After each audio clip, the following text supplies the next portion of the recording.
আমার বড় ভাইয়ের শালি নাম ছিল তার রানী, 3টা বছর ঘুরাইলো কেন আমারে।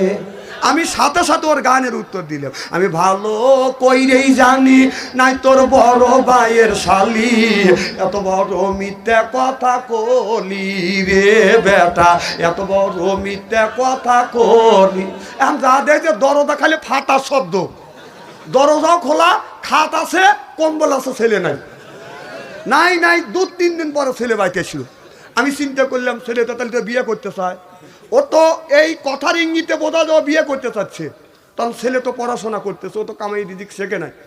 তখন আমি জানি যে আমার ছেলেকে পাঠানোর 50,000 বছর আগে আল্লাহ রিজিক দিছে, তারপরে ছেলে পাঠাইছে। আমি ছেলেটাকে এনে বললাম, বাবা আমি তোমাকে বিয়ে করা দেবো। ছেলে কয় আলহামদুলিল্লাহ।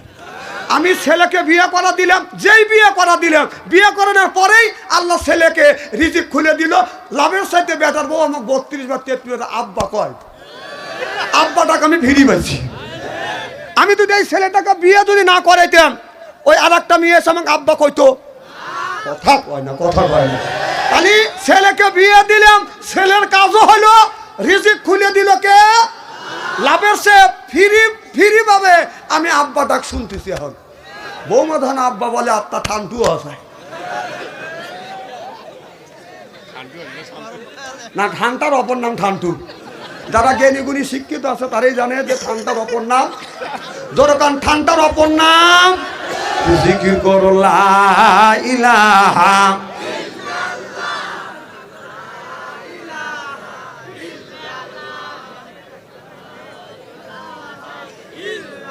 লা ইলাহা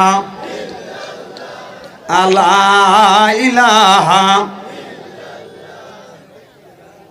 ইলাহা লা ইলাহা ইল্লাল্লাহু মুহাম্মাদুর রাসূলুল্লাহ সাল্লাল্লাহু আলাইহি ওয়াসাল্লাম। আমার ভাইরা, আমার অর্ধ পৃথিবীর প্রেসিডেন্ট ওমরের সময় একটা ঘটনা ঘটে গেছে, এটা কি বলবো? সেটা হলো একটা মেয়ের 6 মাস ধরে বিয়ে হয়েছে, 8 মাসে গর্ভবতী। আপনারা বলুন, 6 মাস ধরে যদি বিয়ে হয়, 8 মাসে যদি গর্ভবতী হয়, তাহলে বলুন তো বাচ্চা বৈধ না অবৈধ? এবার স্বামী বলে, বিবিরে 6 মাস ধরে বিয়ে হয়েছে, 8 মাসে গর্ভবতী, এ বিবি অপকর্ম কার সাথে করলি? পাপের বোঝা আমার গাড়ির উপর তুমি চাপিয়ে দিলে। ছেলে বলে, বউ তো আমি রাখবো না।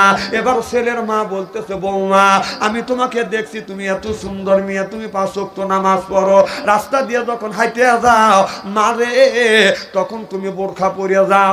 ও মা, 6 মাস ধরে বিয়ে হয়েছে, 8 মাসে গর্ভবতী। এবার মেয়ের মা বাবাকে ডেকে আনা হইল। এরপরে গ্রামের মাতবার আসলো, চেয়ারম্যান আসলো, মেম্বার আসলো, তারা সবাই বিচার সালিশ করিয়ে বলতেছে, 6 মাস ধরে যদি বিয়ে হয় আর 8 মাসে যদি গর্ভবতী হয়, সকলেই এক যুগে বলে দিলে এটা হলো অবৈধ সন্তান। জোরকান নাউজুবিল্লাহ। 6 মাস ধরে যদি বিয়ে হয়, 8 মাসে যদি গর্ভবতী হয়, আপনারা বলুন এটা বৈধ না অবৈধ? জোরে বলুন। এবার ছেলেটা বললাম, 6 মাস ধরে বিয়ে করছি, 8 মাসে যদি গর্ভবতী হয়, এটা যদি অবৈধ হয়, তাহলে এই বউ আমি রাখবো না, বউকে আমি তালাক দেব। বউ তখন বলতেছে, আপনারা আমাকে তালাক দিয়েন না, তবে আমি আপনাদের বিচার মানি নেই। এই বিচার অর্ধ পৃথিবীর প্রেসিডেন্ট হযরত ওমরের কাছে ছানি করব। সুবহানাল্লাহ। যে আমি আপনাদের এই বিচার মানি নেই, এই বিচার অর্ধ পৃথিবীর প্রেসিডেন্ট হযরত ওমরের কাছে যা ছানি করব। কার কাছে? ওমরের কাছে। যখন ওমরের কথা বলছে তখন সব লোক চুপচাপ ভাগ আছে, যাও তোমার ওমরের কাছেই ছানি করো, এই বিচার ওমরই করে দিক। মেয়েটা দৌড়ে চলে গেলেন মসজিদে নববীরে, যা দেখে যে হযরত ওমর নাই। জিজ্ঞেস করলেন, আমাদের অর্ধ পৃথিবীর প্রেসিডেন্ট ওমর কোথায়? একজন বলল এই রাস্তা দিয়ে গেছে। মেয়েটা দৌড়তে দৌড়তে হযরত ওমরের সামনে যা সালাম দিলেন, আসসালামু আলাইকুম ইয়া আমিরুল মুমিনিন খলিফাতুল মুসলিমিন, আমার সালাম নেন। হযরত ওমর বলে, মা কেন তুমি আমার রাস্তায় তুমি দাঁড়াইছো? পথ আটকাইছো। মেয়েটা বলে আমিরুল মুমিনিন খলিফাতুল মুসলিমিন, আমি মসজিদে নববীরে গেছি, আমি আপনারে পাই নাই। মানুষ বলল হযরত ওমর নামাজ পড়িয়া গ্রামের দিকে রওনা করছে, আমি খুঁজতে খুঁজতে হুজুর আপনার পর্যন্ত আসছি। হযরত ওমর বলে মা কি দরকারে আসছো? মেয়েটা বলে আমিরুল মুমিনিন খলিফাতুল মুসলিমিন, আমার 6 মাস ধরে বিয়ে হয়েছে, 8 মাসে গর্ভবতী। আমার স্বামী বলে অবৈধ সন্তান, আমার শ্বশুর বলে অবৈধ সন্তান, আমার শাশুড়ি বলে অবৈধ সন্তান, এমন কি আমার মা আমার বাবা বলল অবৈধ সন্তান। হুজুর গ্রামের মেম্বার চেয়ারম্যান ডাকিয়া বিচার করলেন, তারা বললেন 6 মাস ধরে যদি বিয়ে হয়, 8 মাসে যদি গর্ভবতী হয়, সকলেই বলল এটা অবৈধ সন্তান। হুজুর আল্লাহর কসম করে বলতেছি এটা আমার অবৈধ সন্তান না, এইটা হলো আমার বৈধ সন্তান।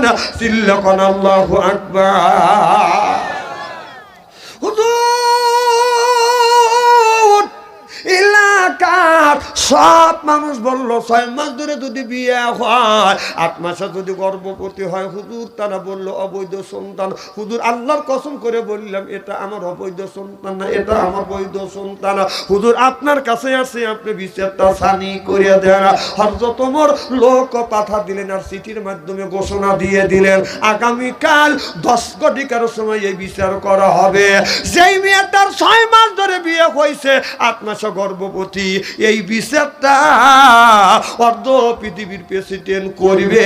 এই ঘোষণা যখন দিয়ে দিলেন আগামীকাল বেলা 10টার সময় বাদাল হবে, এলাকার হাজার হাজার মানুষ চিন্তা করতেছে 6 মাস ধরে বিয়ে হয়েছে, 8 মাসে গর্ভবতী, অর্ধ পৃথিবীর প্রেসিডেন্ট হযরত ওমর এই বিচার করবে। এই বিচারে আমাদের যাইতেই হবে। হাজার হাজার মানুষ ওই বিচারে বাদান উপস্থিত হবে। হযরত ওমর বাদান বাসায় বাদান চলে আসিয়া রাত 12টার পরে তাহাজ্জুদ নামাজ পড়িয়া আল্লাহর কাছে বলতেছে আল্লাহ আমি তো বিচারের ফয়সালা আনতে পারতেছি না, কারণ একটা মেয়ের 6 মাস ধরে বিয়ে হয়েছে, 8 মাসে গর্ভবতী হয়েছে। আল্লাহ মেয়েটা বলতেছে বৈধ, আর এলাকার সব মানুষ বলতেছে অবৈধ। আল্লাহ আমি এখন কি করব? ইতিমধ্যে ফজর নামাজ পড়িয়া যখন ফজর নামাজ পড়ছে তখন আলীর আমার নবীর কথা মনে পড়ে গেছে। আল্লাহ নবী বলেছে আনা মাদিনাতুল ইলমি আলিমুম বাবুহা, আমার নবী বলেছে আমি নবী ইলমের শহর, আলী হলো তার দরজা। চিল্লাকান আল্লাহু আকবার, নারে তাকবীর। আমার নবী বলেছে সাহাবীরা তোমরা যদি কোনো মাসলায় সঠিক ফয়সালা যদি না আনতে পারো, আমার আলী রয়ে গেছে, আলীর কাছে গেলে আলী এইটা ফয়সালা করে দিবে। সুবহানাল্লাহ বললেন না? হযরত ওমর ফজরের নামাজ পড়িয়া হযরত আলীর বাড়িতে যা নক করলেন, ভাই আলী রে। অমনি হযরত আলী দরজা খুলে দিয়ে বলেন আসসালামু আলাইকুম ইয়া আমিরুল মুমিনিন খলিফাতুল মুসলিমিন, আপনি কি জন্য আপনি আমার বাড়িতে আসছেন? হুজুর যদি খবর দিতেন আমি তো চলে যাইতাম। হযরত ওমর বলে আলী রে তুমি তো মদিনার প্রেসিডেন্ট না, আমি হলাম মদিনার প্রেসিডেন্ট, তুমি তো বিপদে পড়ো নাই, বিপদে পড়ছি আমি। হযরত আলী বলতেছি আমিরুল মুমিনিন কি বিপদে পড়ছেন?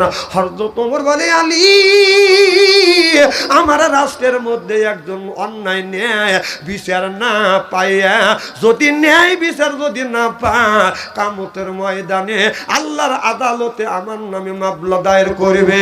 আল্লাহ আমাকে বলবে ওমর তুমি এই পৃথিবীর অর্ধ পৃথিবীর প্রেসিডেন্ট ছিলে, কিন্তু তোমার জনগণ তুমি থাকতে ন্যায় বিচার পায় নাই, কিয়ামতের ময়দানে আল্লাহর আদালতে আমার আসামি হইতে হবে। ওমর যদি হাসিনার মতো বিচার করে, এই বিচার আল্লাহ কি মাইনে নিবে? আমাদের বিচার হয়েছে কি 6 মাস, 17 বছর। বাবা শরীর চলে না, মিডিয়ার কাছে এসে কয় খেলা হবে। বাবা তুমি এমন খেলাই খেললে, আবার খেলবে খেলবে কয় খেলা হবে, আবার কয় পালাবো না। না না পালাও নাই, মামুর বাড়ি গেছাও। খেলা হবে খেলা হবে কয়া ওনারা মামুর বাড়ি গেছে। কথা কর বসে আগুন জ্বালাইয়া জনগণকে মারিয়া পালিয়া সাইরা গেলা ঢাকা, রাজধানী রইয়া গেছে ফাঁকা। ও বুবুরে রাজধানী রইয়া গেছে ফাঁকা। ও খেলা হবে খেলা হবে শামীম ওসমান বলে না, ওবায়দুল কাদের এখন কাকা করে না। ও যে দেশের 100 কোটি টাকা মেরে দিল্লিতে আসছে লুকায়ে, রাজধানী রইয়া গেছে ফাঁকা, রাজধানী আছে এখন ফাঁকা। ও কাকুরে রাজধানী রইয়া গেছে ফাঁকা। আলেমদের ফাঁসি দিয়ে কত খুশি হইয়াছো, নিজের আইনের ফান্দে নিজে ধরা খেয়েছো। এখন তোমার ফাঁসি হবে, জনগণ চেয়ে দেখিবে, অদলে বদলে হবে ফাঁসি। জনগণের মুখে দেখছি হাসি, ও বুবুরে জনগণের মুখে দেখছি হাসি। আবার ওই যে বলছে, আবার আর এক কথা কইছে, সেটা হলো কামরুল ইসলাম, বাঘের হাত থেকে বাঁচা যায়, হাসিনের হাত থেকে বাঁচা যায় না। আর আমরা বলছিলাম বাঘের হাত থেকেও বাঁচা যাবে, হাসিনের হাত থেকেও বাঁচা যাবে, আল্লাহর হাতে ধরা পড়লে সে আল্লাহর হাত থেকে বাঁচতে পারবে। এখন সেই কামরুল কাকু এভাবে করে নরে, এখন কে কাকু তুমি এখন আল্লাহর হাতে পড়ছি, কথা কন। কোথায় রইলেন হাসান দাদা, কামরুলের ওই কামসারা পলকের ঝলক গেছে, মমতাদের বুক ফাটা, মমতার সংসদে যায় না, বুক তো আর তো ফাটে না, দরবেশ বাবা খাইয়া গেছে ধরা, রাজধানী আছে এখন ফাঁকা। ও কাকুরে রাজধানী রইয়া গেছে ফাঁকা, চিল্লা কন ঠিক কিনে।